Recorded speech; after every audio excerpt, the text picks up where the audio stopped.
কোন ভাষায় কোরআন পড়ব? ভাষাগতভাবে আমাদেরকে বুঝতে হবে এবং জানতে হবে।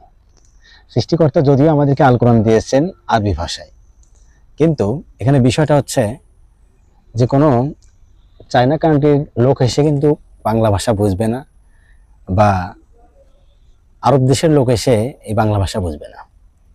আবার বাংলা ভাষাভাষীর লোক যারা রয়েছে তারা কিন্তু আরব ভাষা বা চাইনিজ ভাষা, উর্দু ভাষা, যে কোনো অন্য কোনো দেশের ভাষা বুঝতে পারবে না।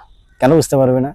কেননা সে সেই দেশেই, অর্থাৎ তার নিজ মাতৃভাষার দেশেই লালিত পালিত বড় হয়েছে এবং সেই ভাষাভাষী করেই সে গড়ে উঠেছে। আল্লাহ আমাদেরকে আল কোরআন দিয়েছে আরবি ভাষায়, আমাদেরকে বুঝতে হবে আমাদের ভাষায়। আল্লাহ যদিও সূরা 12 নম্বর সূরা ইউসুফের 2 নম্বর আয়াতে বলেছেন যে নিশ্চয়ই আমি কোরআন নাজিল করেছি আরবিতে যাতে তোমরা বুঝতে পারো। আমরা বুঝতে পারবো, আল্লাহ এই কথা বলেছেন। তো এখানে কি আমরা বুঝতে পারবো না আরব কান্ট্রির যারা রয়েছে তারা বুঝতে পারবে?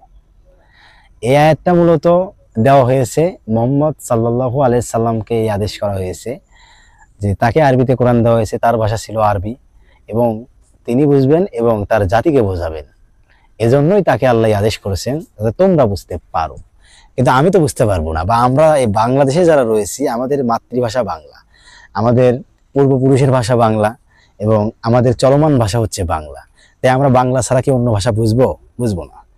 তো এই ভাষায় কোরআন না দিয়ে যদি আল্লাহ চায়না ভাষায় কোরআন দিতেন, আপনি কি কোরআন বুঝতেন? কখনোই না। আল্লাহ যদি ইংলিশতে কোরআন দিতেন, আপনি কি কোরআন বুঝতেন? যদি আপনি ইংলিশ ভাষার লোক না হয়ে থাকেন তাহলে কি আপনি কোরআন বুঝবেন? কখনোই না। আপনাকে বুঝতে হলে আপনি যে ভাষারই লোক হন না কেন, আপনাকে আপনার ভাষায় বুঝতে হবে। এই জন্য আল্লাহ মুহাম্মদ সাল্লাল্লাহু আলাইহি সাল্লামকে বললেন তোমার ভাষায় কোরআন দিয়েছি যাতে তোমরা বুঝতে পারো।